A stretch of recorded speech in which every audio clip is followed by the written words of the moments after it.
pretty special individual seasons. I know it's weird to ask you this early with so much left to play, but where does what Christian's doing kind of rank and what you've been able to see as a coach? Yeah, I think what he's doing is what some other guys have done before him. Is they're a part of a really good group, so it makes them better because they've got guys behind them doing the job and then guys in front of them getting on base. Doing it from the leadoff spot is kind of unique.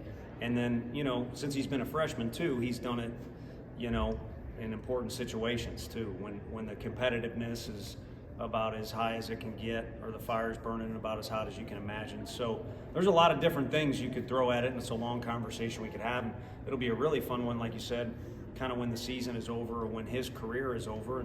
And then, yesterday was a really fun one with Beck hitting the homer and Crochet facing Trey, and some other guys doing some things in the minor leagues. So those will be ongoing conversations for a while. That'll be really fun, and I think SEMO will kind of be a centerpiece of those. So you guys in different spots in the order here tonight, kind of what went into changing things up and what? Just kind of looking at who we were facing has a little bit to do with it, but also trying to balance things out.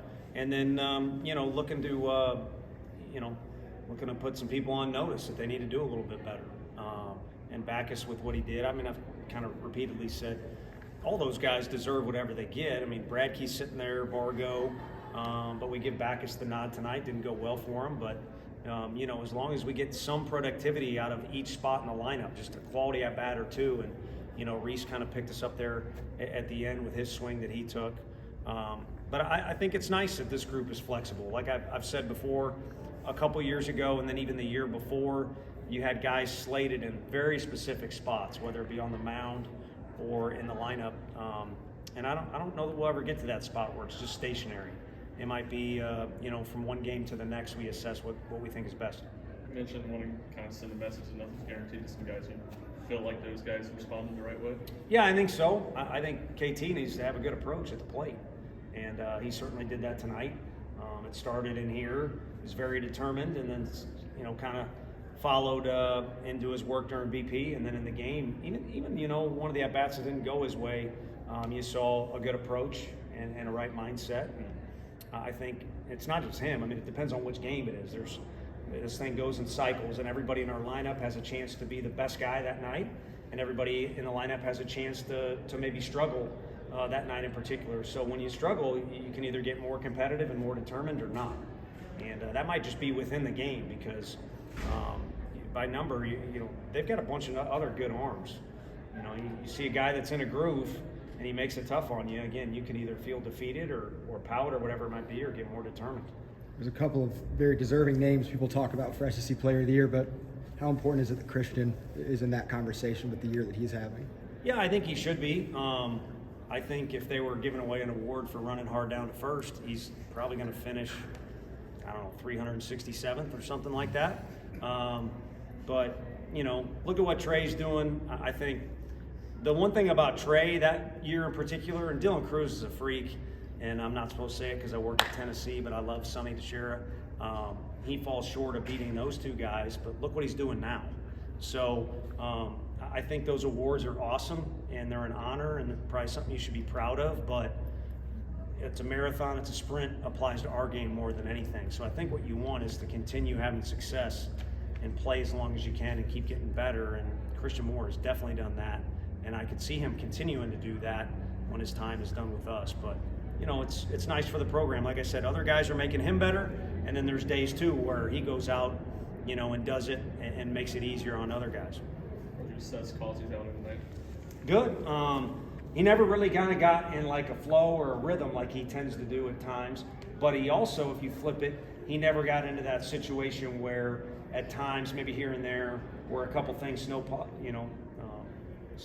that's like The Simpsons, Mr. Plow, remember that episode? Dylan didn't snowball on him, thank you. With maybe we don't make a play and then he, struggle with flare or whatever it might be. So overall, it was, an outing where he kept everything together for us, and certainly makes our dugout feel good when he's out there. And I think kind of tampered down, their offense in a way that it made our offense a little bit better. So good outing, and I think, another win for him, and be exciting for him to go back home to his home state and pitch in some capacity next week. He's kind of been in a set role. It's either piggyback or start or whatever. But postseason's right around the corner. How important is his flexibility to do a couple different things? Yeah, I mean, if you want to have a meeting with him tomorrow, I think to stress it would be outstanding, and that goes for everybody. And that's nice about this group is, and we've had it in the past where guys are flexible and everybody wants the ball in whatever situation it might be. And I think it's going to be important for guys to realize they might be hot in the bullpen and get passed over, and they may be asked to do something that's not in the norm for them. But the good thing in his case is he's kind of done it, 3 different ways for us, and I think he should expect all those to be possibilities for us because it's our tournament is in March, but March Madness is called that for a reason. It's chaos, and chaos will begin for every team in the country, not just ours, whenever the postseason rolls around. How impressive is Christian Moore's sustained success, knowing how much he probably is on the pitchers' radars right now? Yeah, I think that's a big thing for pitchers and hitters is there's so much information and people scheme and game plan for you and things like that. And you've got to be willing to counter adjust. I don't want to say like a counter move because it's not chess we're playing here, but you got to be able to cover your blind spots. And I don't think you can do that in one day or one sit down or one video session. I think that is kind of back to my answer is, you want to win awards, you want to win games, you want to get recognized, you want to get honored, you want the results to go your way. But if you just kind of tunnel it down to what you have control over and what you need to do every day for those things to happen, is just keep evolving. And it's been interesting to watch him and Blake Burke and KT especially just evolve and become more complete players. And Dylan Dreiling certainly belongs in that category too. How important was it for Stamos to bounce back and get through that second inning pretty easily? Yeah, it was good. If anything, the way he threw in the second inning makes it more frustrating probably for him and more difficult for us to make the switch. We'd kind of talked and, that's kind of what we felt to do. But, one pitch, he gets to a 2-strike count there and a few pitches early in the first inning just didn't look like his normal conviction. And that might just be because they put 1 run on the board, taking the easy way out and saying, well, that result happened because of this. But that's just kind of the way it looked to me. But you make one, poor mistake to a Team USA guy and he makes you pay for it. But overall, he did exactly what we needed him to do for us. And then, Cause certainly took the baton and did well with it, as did Kirby. How big was Hunter Inslee tonight with the lineup change? He gets 3 walks, and particularly that 3rd inning sequence with him and Dreiling leading to tears. Yeah, it was huge, but for tonight's game, the more exciting thing for me is, I guess, to stick with this theme of getting better and evolving, is Hunter's an aggressive guy. He'll run into the wall for you. He runs the bases aggressive. He's got an aggressive mentality, and he wants to swing the bat, which is awesome. But as we've said, it takes 2 to tango. So just to swing will get you in a hot mess in this league. So the fact he can add that to his repertoire, and we were joking when I talked in here, a couple guys don't have that hit-by-pitch repertoire to them like I did, but I couldn't hit. So it's a tough one to coach. But everybody needs to be willing to just take their walk if the guy's either trying to get him to chase or the guy's command is lacking. And he set the table for us in a big way. And the numbers weren't big. We faced good. He had their best numbers out of everybody, and you can see why it's a real difficult mix. And it's not like in the first 2 or 3 innings we put up 6 runs, but what we did do is make it very difficult on him and drove that pitch count up. And again, a part of it was Inslee. So that's a nice little spot. We mentioned Trey Lipscomb. That's a nice little juicy spot in the 5-hole in the lineup for everybody, and he took advantage of it. You mentioned Causey not really getting into a rhythm. How beneficial is it for you to see that if he hits a batter or if he allows a hit, he can get out of those jams, especially in this point of the season? Yeah, but and I think, to be honest with you, I think we have had that confidence for a while now. Kentucky, we bring him in so quickly. Again, if we don't mind him starting against anybody, but if we're going to bring him in the middle of a game, we really don't mind what situation it is. And again, the Kentucky one is easy to reference because it was a hot mess we brought him into. And it was just kind of a gut feel. We go real quick change, and he's got the composure that you're looking for. And Kirby's throwing the 9th inning because he's got the composure, and Combs has been thrown in a bunch of jams because of that. So we've got some guys we really trust. And then the fun thing is there's some guys like Loy and Phillips, and I may leave somebody out that are kind of climbing that ladder a little bit too, and we're going to need all of them. Coach, Thank you. stretching your entire life for your hit the ball as well as the this last month? Maybe even like in Little League. But no, I don't know really what I'm feeling up there. I just, like I said, I just worked really hard this offseason. And I'm just glad to see it kind of come out on the field. Is there any way to explain the level of confidence you just have in the batter's box? I don't know. I think just, like I said, trusting the work, doing, everything that I've done this offseason, and sitting down and breaking down my swing and doing everything. Like, I know going into every at-bat that, and at least in my mind, I'm a better player. So I'm always going to act like that and think that way, especially when I'm in that box. Did you do anything over the offseason mechanically to unlock more power? Not to really unlock. Obviously, I mean, just getting in the weight room, getting a cue, understanding how to make your body move faster, stronger, how to get stronger, and how to move powerful. I think this year was a lot of stuff that I opened up to, and just understanding, like I said, understanding my body and what works and what doesn't. The home run swings. Did you go up to the plate and something looking for a certain pitch? No, not really. Both first they be up in counts and on one heater somewhere in the middle of the plate, got it, and then after that now it's just kind of a chess match. Kind of what they want to do to me. Obviously, I should heater out. And he goes slider and he yanks it. So, another chess match. And so just going back and forth and understanding what they're trying to do to get me out. I know you're focused on the team wins right now, but when do you think you'll be able to kind of appreciate these records that you've been able to break? 6 weeks from now. Do you think the third one was out? No, I thought I fouled it off again. I caught it really deep and it was outside. I thought it was foul. And tough sky, I looked up and the ball's off the wall. So I know Coach V wasn't happy with that one, but we might have a conversation later because we got to win. And I stole the base after. How well does being the leadoff guy match your approach? Oh, it's amazing. I think it's kind of my game. I love being leadoff. I love setting a tone and being that guy that has his hair on fire. And with this team, with Burke and Billy behind me and all the guys to go down that list, it's really fun. It's really fun. You talked the other day about kind of goal setting before the year. Was being SEC Player of the Year something you would have thought about putting on that list at that point? I think everyone wants to be SEC Player of the Year. I think that's like a goal you always set for yourself. I even set that goal for myself my freshman year. But like I said, we still have 2 more games to play, and I'm serious to try to win. And I don't really know how all that stuff works, but I never really thought I'd be in that position. Do you feel like you're in the conversation for SEC Player of the Year?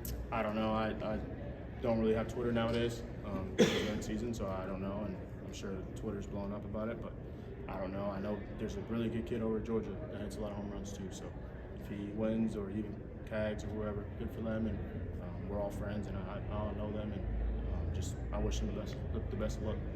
A lot of the pressure might be external, but knowing everything that you've been able to do this season, how do you keep a cool, calm, collected approach at the plate to continue doing what you're doing? Like I said, just going back to the approach, understanding just what works for me, what doesn't, and just trying to stay even killed. I think, honestly, my mom keeps me humble. She'll probably call me until I suck after this, so just keep going, and the sky's the limit. That's probably what she'll tell me. So I just know I got to be humble, and all this it's cool and all, and like I said, maybe years from now I'll look back and reflect on it, but I'm really just one-minded, one track, and that's the winning national championship. Which home run did you like more tonight? It's always fun hitting a hanging slide. Maybe a second. We see from Tears and Dryling in new lineup spots tonight. Yeah, that was interesting. I actually didn't know until the game started, and I was like, "Whoa, why is Dryling walking up?" But no, I mean, if it works, it works. And KT, he hit a ball really good backside for a homer, and Dylan absolutely demolished the ball to right. So I don't know if that had anything to do with it, the lineup change, but those 2 guys can hit any order and just produce. What's maybe something distinctive about Kavares Tears that makes him so effective at the plate? His approach is really good. He's real stubborn with it. Most people aren't stubborn with their approach, meaning like sticking with it and not changing it. That's something he's done this offseason a lot, working in these cages, me and him. And I'm just proud to see him, having so much success, because me and him were roommates for 3 years, and we've been in this cage grinding ever since we were freshmen. So it's good to see him out there doing his thing. See that you're hitting 6th tonight instead of 4th. I mean, not really surprised, I just feel like I'm, with whatever he has going on upstairs, whatever, he decides is best, I'm 100% behind him. So if that is me moving down the lineup or moving, lead off or anywhere, like I'm just gonna, do what I can. You mentioned part of that decision was to try and maybe light a fire under you and see you get back to the approach that you've had at times this season. How much did it kind of fire you up once you saw where you're hitting today? I mean, it did fire me up, but I guess a lot of it was more determination. Not, trying to press or anything, but, more determined to get back into the field that I had going for me earlier in the year.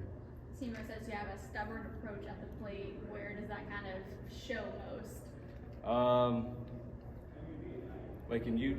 He says you have a stubborn approach at the plate. Just kind of, what does he mean by that, I guess?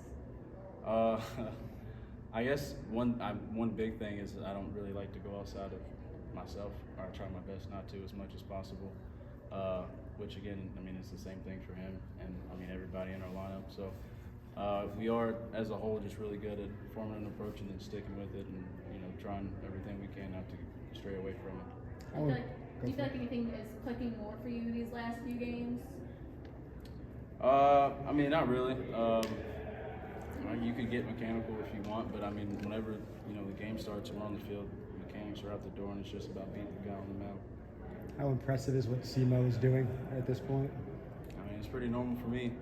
I've lived with him and played with him since we've been here. So to see him have the season he's been having is kind of not really unexpected, I guess you could say. You mentioned having more determination. How hard is it to not try to do too much with that determination? It's a lot for me because